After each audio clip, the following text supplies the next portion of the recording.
नाशिकमधून नाशिकच्या काठे गल्लीसह द्वारका परिसरात मनाईचे आदेश देण्यात आलेत। 5 पेक्षा जास्त लोकांना एकत्र येण्यास मनाई करण्यात आली। दर्गा अतिक्रमण कारवाईच्या पार्श्वभूमीवर हे आदेश काढण्यात आलेत। परिसरात काही दिवस स्थानिक पोलिसांचा पहारा सुद्धा राहणार आहे। हिंदू आणि मुस्लिम समाजाने शांतता राखण्याचे आता पोलिसांनी यावेळी आवाहन केले। परिसरात काही दिवस आता शांतता राखण्याचं आवाहन आहे। हिंदू आणि मुस्लिम समाजाने शांतता राखण्याचं आता पोलिसांच्या माध्यमातून आवाहन करण्यात आलं। नाशिकच्या काठेगल्लीसह द्वारका परिसरात आता मनाई आदेश देण्यात आले। त्यामुळे आगामी काळात या संदर्भात काय घडामोडी घडतात हे पाहणं महत्त्वाचं आहे। या संदर्भात ताजे अपडेट देण्यासाठी आपले प्रतिनिधी किरण ताजने आपल्या सोबत जोडले। किरण, खरं तर आपण कालपासून पाहतोय नाशिकमध्ये घडामोडी ज्या प्रकारे वेगात घडतायत, त्यामुळे आता 5 पेक्षा जास्त लोकांना एकत्र येण्यासाठी मनाईचे आदेश काढण्यात आले। काय घडतंय सध्या नाशिकमध्ये?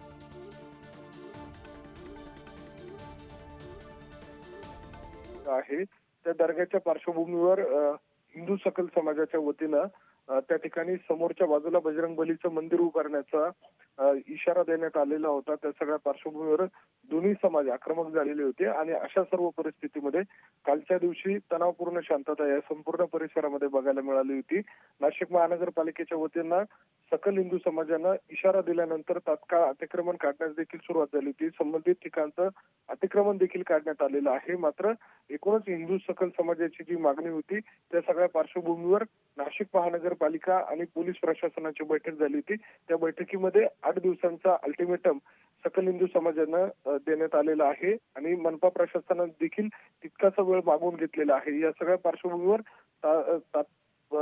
तात्पुरत्या स्वरूपामध्ये या संपूर्ण प्रकरणाला आंदोलनाला स्थगिती मिळाली असली तरी नागरिकांना एकत्र येऊ नये यासाठीचं पोलिसांनी आवाहन केलेलं आहे आणि त्याच सगळ्या पार्श्वभूमीवर 5 पेक्षा इतर व्यक्ती जर एकत्र आले तर त्यांच्यावर कारवाई करण्याचा इशारा देखील दिलेला आहे आणि त्या सगळ्या पार्श्वभूमीवर हे मनाई आदेश काढण्यात आलेले आहे।